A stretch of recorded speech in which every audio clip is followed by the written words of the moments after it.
I met a Gypsy.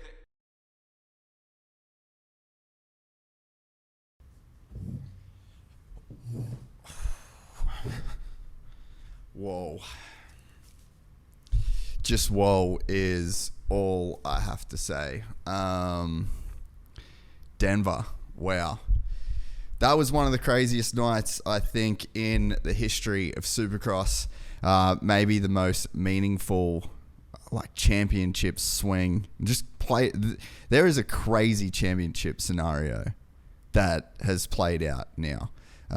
So I've never, in the 5 years of doing this podcast, have I had so many messages after a Supercross race. So I was like, you know what? I think we need to do a bit of a video breaking down everything that happened. So first of all, Eli Tomac Denver's been good to him. It was his home race. He won the championship there last year. He's got a pretty solid lead in the championship over Chase Sexton going into this weekend.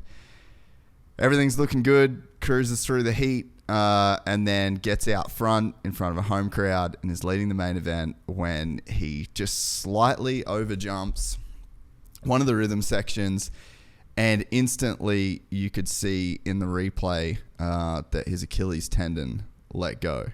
He pulls off the track, goes straight to the Asterix medical unit, and Chase Sexton is out in front. And basically that's it. That's the title. Done. Dusted.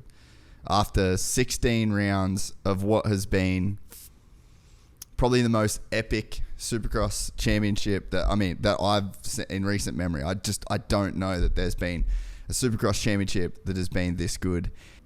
Before we go too far into this little whatever breakdown of Denver Supercross 2023, I want to give a shout out to the guys at MX Locker. If you listen to the Cooper Webb podcast, you will know that they were one of the presenting partners of that episode. And MX Locker is an absolutely epic marketplace for you to sell your used dirt bike parts. Now, one of the biggest things that pisses me off, and why I have a shed full of crap that I've never sold before until MX Locker, is because I just can't be bothered dealing with douchebags on Craigslist or Gumtree or wherever it is that you try and sell it. They have no idea about dirt bikes. They don't know what anything's worth, and it becomes more of a pain than what it's worth. But on mxlocker.com or the app on your phone, it is all guys that know bikes. They know what they're after. They know what stuff's worth. And I think that's why it has become the best platform to sell any of your gear, and also a place where you can buy some pretty incredible stuff. So head to mxlocker.com, use the code GYPSYGANG for 10% off your first purchase, and you can go to that website or you can download the app in the App Store. All right, let's get into this hectic night of racing at Denver Supercross.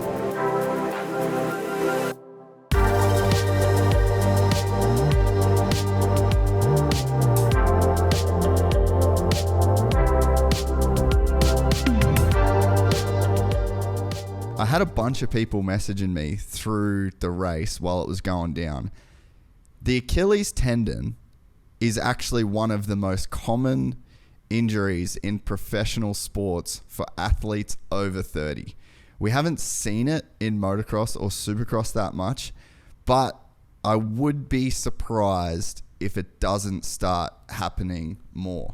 The technique that the guys are using nowadays is like right on the balls of their feet. Obviously, that's putting a lot of strain if you get it slightly wrong. But like Eli didn't even really get anything wrong. Maybe a tiny overjump, but you can see when they go to the replay that thing just literally lets go mid-rhythm section, and he knows instantly. I actually saw it happen to a rider in New Zealand Supercross 2019, I want to say. And then it was after that, I actually did some research about it.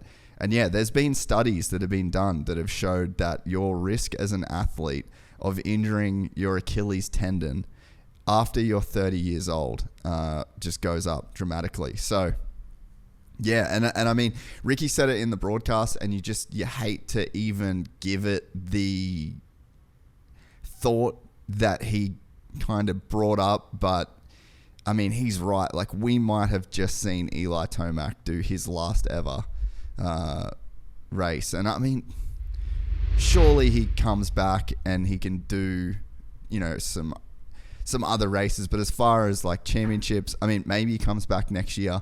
But yeah, it's a bad injury to have. There's also studies that have been done on athletes re-rupturing them once they've been fixed. But yeah, I mean, that was just one of the craziest scenarios that I've seen go down in racing. And it now sets up, well, before that even, I mean, just an overwhelming sadness as well. You could see it in the press conference after the race. You could see it with Chase on the podium. I mean, he just won the 450 championship. That's it. He can basically stay home next weekend, watch it on TV, and just rock up at the end of the 450 main and get handed the number one plate. Obviously, that's not going to happen, but that's the scenario. And like, he was so dejected on the podium. He was dejected in the press conference. Hasn't kind of come out and really said anything after the race. And I mean, my messages I got so many messages from people just so bummed for Eli. And I mean, he was on his way to a third 450 championship. The motocross championship would have been amazing. The SMX playoffs would have been amazing. I mean, he was having a storybook end to his career. And realistically, through no fault of his own, that got taken away. So, incredibly sad night, as bizarre as it was. But yeah, I think it speaks to the character of Eli and to the respect that everyone has for him. That the mood was just somber. Fans were somber. I had a bunch of people messaging me that were just like brokenhearted for the dude. And yeah, I mean, that's a crazy way for him to go out. So thoughts with Eli and his family tonight is, I mean, they're all just shaking their head. Like I said, he didn't even do anything wrong. I mean, we're gonna miss an epic battle outdoors. I think we're still gonna get an epic battle, but Jet said it as well in the press conference that he's actually gutted that he won't be able to race Eli for the outdoor championship. And then it also just opens up those playoffs in a massive way as well. Cooper will probably be back for it. He'll want some redemption. Jet is going to be there for it. So, yeah, I mean, crazy night. Moving on to Chase Sexton. Like I said, he can basically chill. That's it. It's over. Even if he doesn't show up next weekend, he's got a 42-point lead over Coop, who's not showing up. He's got a 43-point lead over Kenny. So Kenny essentially is... I actually didn't look at Eli's points, but Kenny's going to end up in the top 3 in points. Chase can stay home and watch the race from the stands, or he could just get on the piss early, essentially. But yeah, Chase Sexton is your 2023 champion. And it's funny, like, Eli was, it was never over, but it was looking like Eli was going to be the guy that won this championship.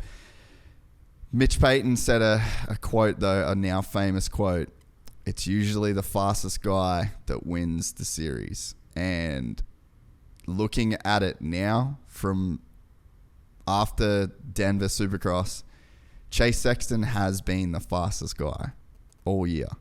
He has got the most poles. I'd say if you look through the laps, I mean, this is a Fowler Facts thing. I'd actually love to see what Clinton Fowler puts together after this race. But if you go through the Fowler Facts, I mean, I'm sure the fastest laps of the main events would go to Chase. I mean, he's led a boatload of laps. I mean, he has been the fastest guy of this championship, and he is now the champion.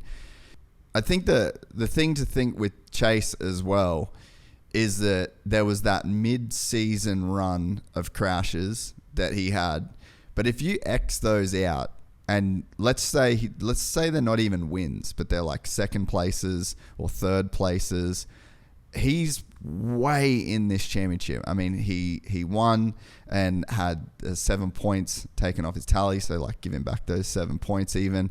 I mean, it's been a way better season for Chase than what it looked like on paper before tonight. So yeah, in the words of Mitch Payton, the fastest guy wins the championship, and it happened in 2023. I don't know whether that's up for debate. I don't know whether I'm going out on a limb there saying that. And you want to talk about the luck of the dude. I mean, you think about the run that Chase Sexton went on in 2019 after Faulkner went out of that series with his knee. He then went on to win everything on a lights bike. And essentially the same thing has happened now in a 450 championship. To hand him his first 450 championship, his main championship rival went out with an injury. So if you look at history, at what happened to Chase Sexton after Faulkner crash in 2019, if that's an omen of what's to come in the 450 class, that is quite scary. I think one of the things to think about as well with Chase, and I said this at some point, maybe it was in a Supercross companion at the start of the year, but I truly, truly believe, and it's funny, I actually spoke to Sebastian Tortelli about this in Barcelona. He disagreed with me, but he's quite a short dude, smaller guy. But I honestly think the sport is changing when it comes to riders and their physique. You look at Sexton, and that dude is built like a tight end. You look at Jet, I mean, his neck is like, he's got an F1 neck. There's a new technique, there's a new way of riding motorcycles. And I think that the bigger, stronger dudes, like I think we're entering into the athlete era of Supercross. I don't think that that means that, like, unless you're like that, you won't win. But I think you're going to start seeing, I think you kind of already are seeing just how much difference leverage can make on a motorcycle and strength in that leverage. The way that you ride a motorcycle now is basically on your toes with your hips as far back and as low as you can, hinging at the hips. And there's a lot of power and force that's generated through the foot pegs these days. And Chase and Jet Lawrence, I think, are the two physically biggest and strongest guys. And I really do think that makes a difference, and I think it's going to keep making a difference. So I think that there's something there as well. And Chase mentioned it in the press conference, but there's just a certain level of durability that you need to have to last 17 rounds of Supercross in the 450 class. It's actually insane, and I'll probably talk about the injuries in a minute. But I mean, we were down to 3 factory riders tonight on the podium. So, other thing too, Sexton caught, like, he copped some this year. When he went through those runner crashes, he had crashes last year, he had crashes this year, and people immediately put it down to his mental strength. And to me, I might actually cut to the Emig podcast here in a second. Last week, I did the podcast with Emig. We talked about Sexton, and I don't know what it is. I don't know what it is. But people don't really talk about the bikes in terms of maybe like the media, the commentators. I get it in a sense, but with me, I looked at all of the crashes that Sexton had this year, and to me, it looked like the bike. It looked like a dude that was, because I think the worry is that he's riding over his head, or he is like mentally weak and stressing out and then makes the mistake and crashes, and that's what the crashes are coming from. At no point did anyone ever say that bike and him are not getting along. And I think that maybe when Chase retires and he can talk like fully openly about this season, I think you would hear Chase Sexton say, that bike and me did not get along at all. And there are so many crashes this year. Whoops is gnarly. Like, I think it was Seattle where he crashed in the whoops. But I mean, the one off the start straight where the front just went on him, the one after the finish line where he just like got ejected off the bike. It actually started for me where I was like, okay, yeah, him and that bike are not working well together. Was last year when essentially he just folded the front and then had that huge crash on the step on, step off. That was the first alarm bell for me to be like, all right, this bike and him is just not working. And again, I think it comes back to this new sort of style of technique that these guys are doing, and like the amount of force and leverage that is being generated. And yeah, I mean, it's not, and it's also not to say, because Honda's going to probably win every championship this year, which is also gnarly. I don't know when a whole team has won every championship, 250 and 450 in Supercross. I think Cowie in 07? I think Cowie's done it like 15 years ago. But I mean, Honda is going to win. They won both lights titles. They've now won the 450 title. So they've won every title this year in Supercross. So that means if Hunter wins outdoors and either Jet or Chase win outdoors, they've swept the entire series. So it might sound a bit ridiculous that I'm blaming Chase's crashes on the bike. But that's my genuine thoughts. Like, I just think that those crashes were as surprised.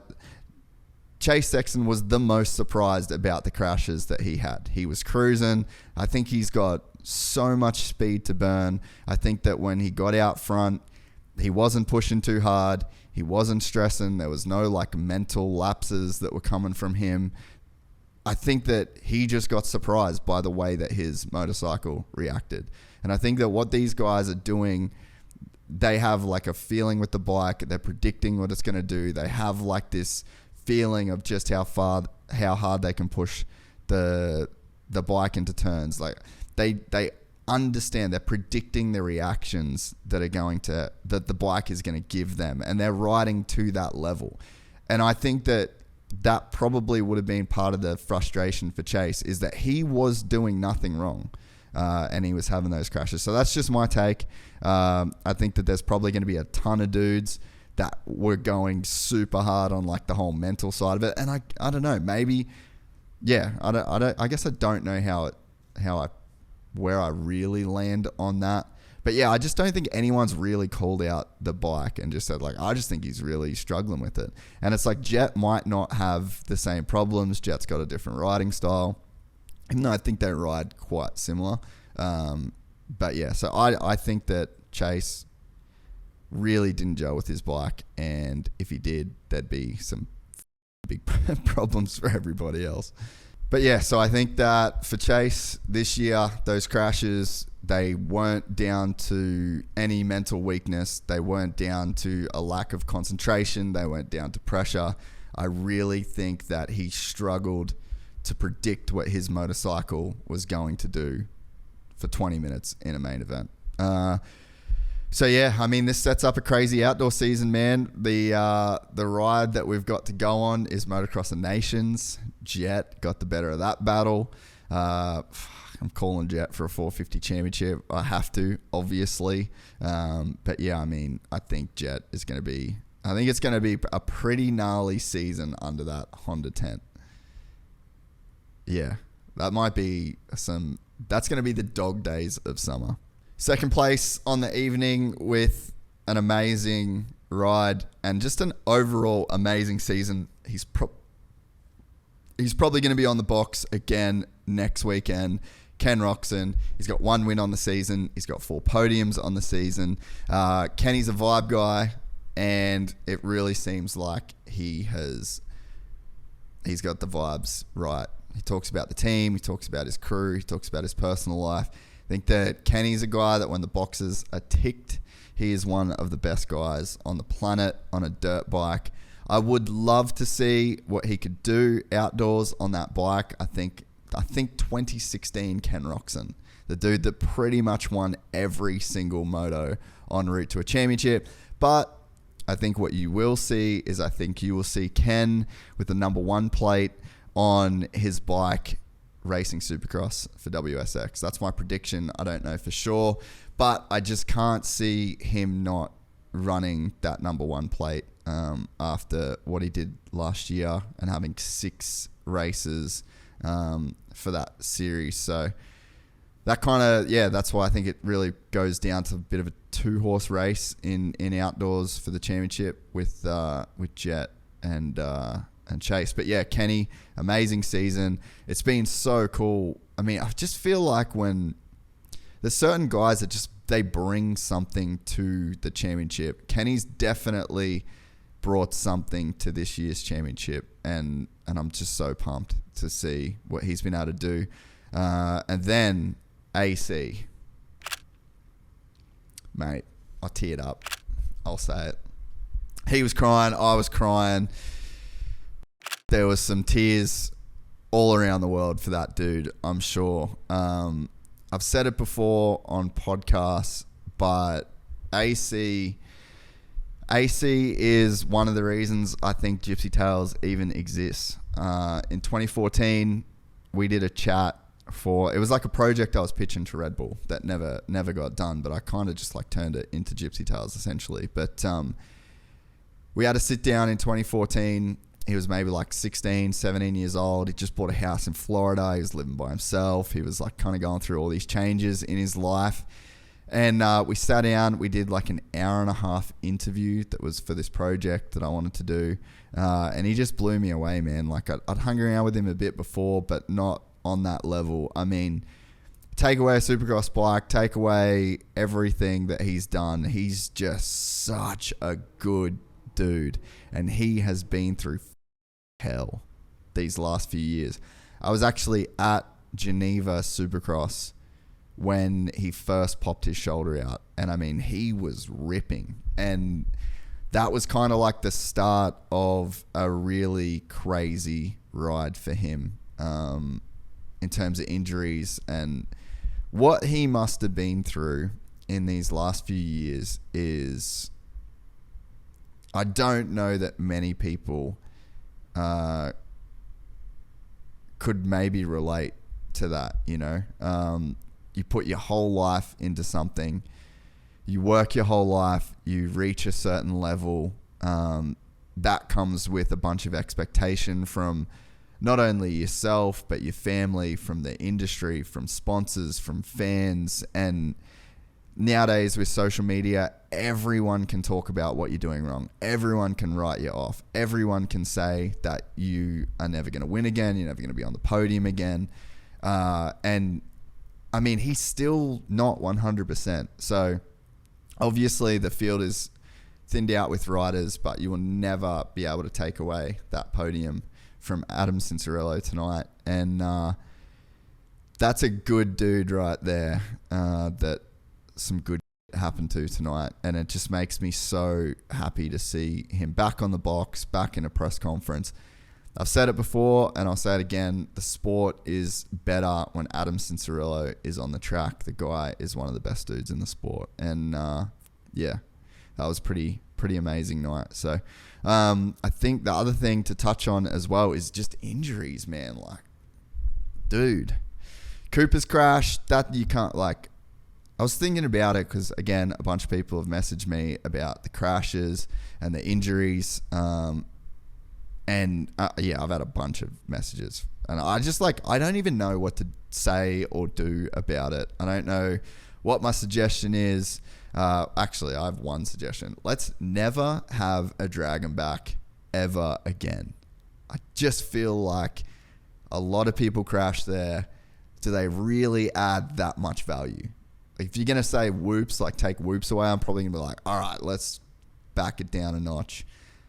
But when it comes to Dragons backs, I think I would be fine with them not being there. Just the risk versus reward. versus history showing how many dudes have been hurt there recently. When two strokes were a thing, yep, I get it. 450s right now, those things just look mangled every single time there is a set on the track. So maybe we do away with those. But I mean, other than that, man, I don't know. Like, it's just the gnarliest sport in the world. We had 3 factory riders on the start line tonight at round 16 of a 17-round championship.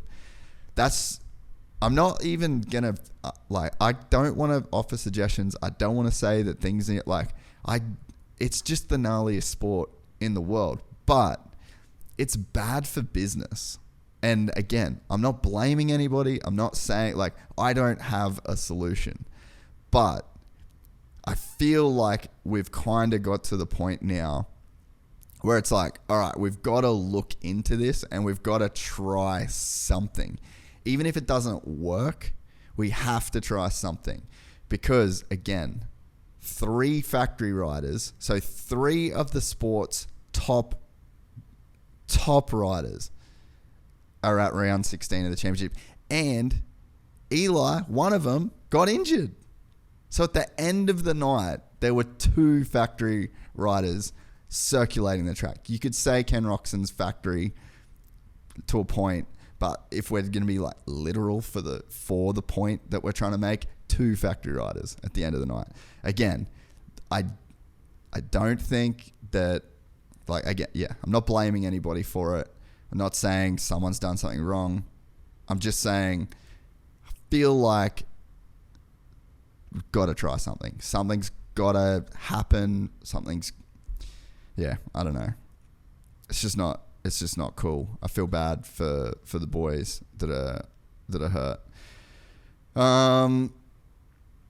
Also, before I finish my little Supercross rant reaction, shout out to my boy Banger, Durant Stapleton. We sponsored him for the Denver round. He ran some Gypsy Tales graphics on the bike.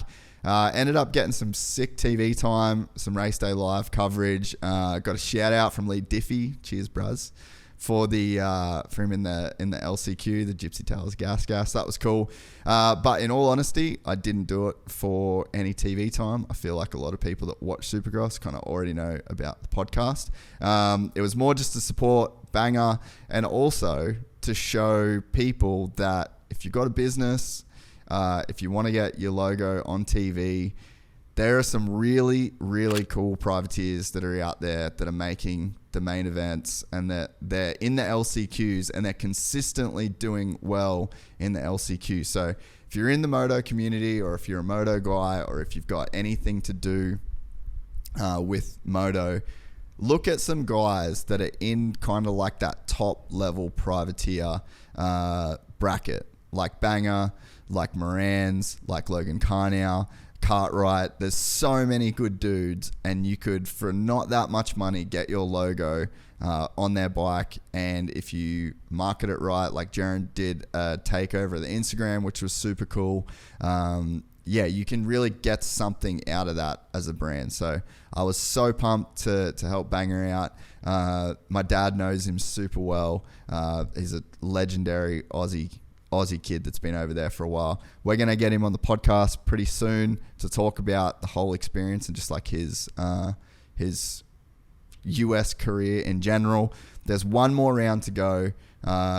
If you want to get your logo on his bike for the final round at Salt Lake City, either DM me or DM Duran. But yeah, I got a lot out of it this weekend. It was super cool. It was really fun to watch. I watched all his practice sessions, watched the LCQ.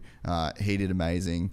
And yeah, so I guess just DM me if you want your logo on his bike for this next weekend coming up.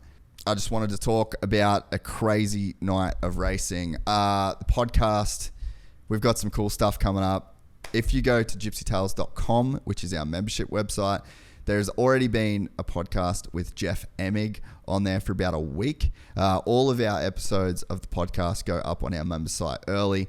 Basically, it takes about a week and a half to do all the editing for YouTube, all the social media stuff, all the captions, all the thumbnails. So we come up with a way to post our shows as we do them. So if you are a Gypsy Gang diehard and you want to listen to the episodes as they drop, that is the place to do it. There's also a bunch of extra content. 125 build, I rode Phillip Island. The 350 build is up there. We tested it with Sleater, so there's a bunch of really cool content on there as well that we haven't been posting on YouTube. So that's it. It was a crazy night of racing. Congratulations to Chase Sexton on his 450 championship, and commiserations to Eli Tomac. Dude, I'm devastated for you, mate. I really wanted to see the championship come down to Salt Lake City. I really hope that you get well and you come back and you treat us to more of the magic that you have delivered consistently over your career. You're one of the best to ever do it. So please, mate, get well. And I really hope we see you back. That's it, guys. Thank you very much for watching. Subscribe, all that jazz. And I will see you soon. I think the next piece of content you'll start to see on the YouTube is our awesome podcast with 97 Supercross champ, Jeff Emig.